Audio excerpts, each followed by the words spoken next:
At 3:49 this morning, the emergency call takers receive a phone call from an estranged wife saying that her husband is inside the residence threatening to shoot her new boyfriend. Minutes, probably moments, be a better description later, call takers also receive a phone call from their 12-year-old son who's upstairs hiding in a closet, saying that daddy just broke in the house and all he hears is a ton of commotion downstairs. Emergency call takers tell him, stay put where you're safe. At the same time, emergency call takers on the estranged wife's phone hear her husband tell her new boyfriend, I'm going to kill you, and then hears several gunshots. Now here's where the minutes come in. Minutes later, from 3:49 to 3:56, deputies arrive on scene. As they arrive on scene and pull up to the residence, they see a vehicle fully engulfed on fire, what they believe to be a male laying also fully engulfed on fire with a firearm a few feet away. Knowing that they can't help this individual, not knowing who this individual is there still an active shooter situation? These brave deputies continue to forge forward, going inside the house. Once inside the house, they do find our victim, the estranged wife's new boyfriend, shot multiple times. Matter of fact, safe to say, executed.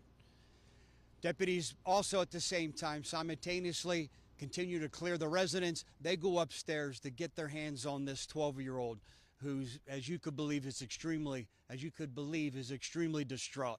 They remove him from the house and get him to safety, reuniting him back with his mother. How did we get to this point this morning? Last Thursday, the estranged husband accidentally learns that his wife, who he separated from 5 years ago, is dating somebody and has been dating somebody for the last 3 months. From last Thursday till early this morning, he continues to tell her, texting her and calling her, that he's going to come to her house and take his own life and that he's going to light himself on fire. As you could imagine, we don't know yet, and we know that it's the estranged husband who did the shooting. He's Philip Cordova. He's 51 years of age. He has no criminal history. The only call for service that we've had here over the last 5 years is just before Christmas this past year on December 22nd.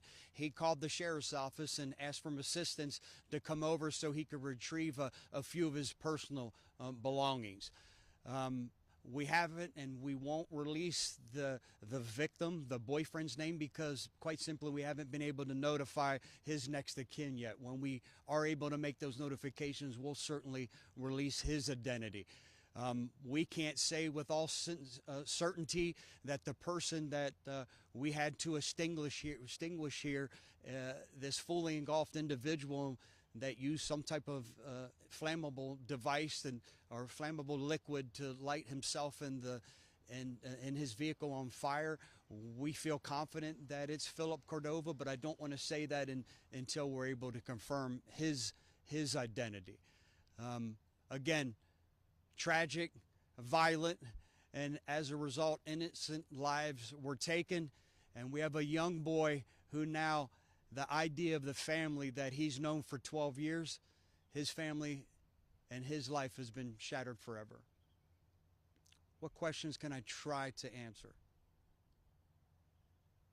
Did she report leading up from last Thursday to today any concerns regarding her estranged husband? She hadn't. Since Thursday, for unknown reasons, she never contacted law enforcement. I'm certainly a true believer in the system. And would have liked to believe that maybe we could have got some injunction. Maybe we could have went and made contact with the estranged husband. Maybe we could have got the estranged husband some type of help where he wouldn't have felt that this type of violence was his, and taking his own life was his own option. Sheriff, thank you so much for speaking with us, and I know you all have been out here for hours. And I feel like this is probably not a situation we kind of come across all the time. When your men and women were going inside the house, are you able to say, what is Yeah, the number one priority when they arrive on a call like this is preservation of life.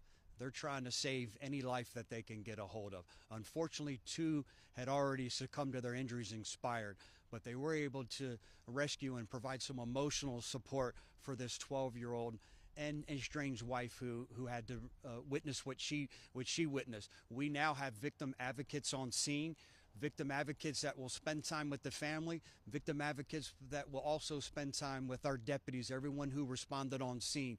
One thing we implemented when our men and women see something unique and this violent and this tragic, we ask that they spend some time with our therapist at least one time just to make sure that they're okay, knowing that they have to be healthy, they have to be okay before they're able to help somebody else in need. Great point, great question.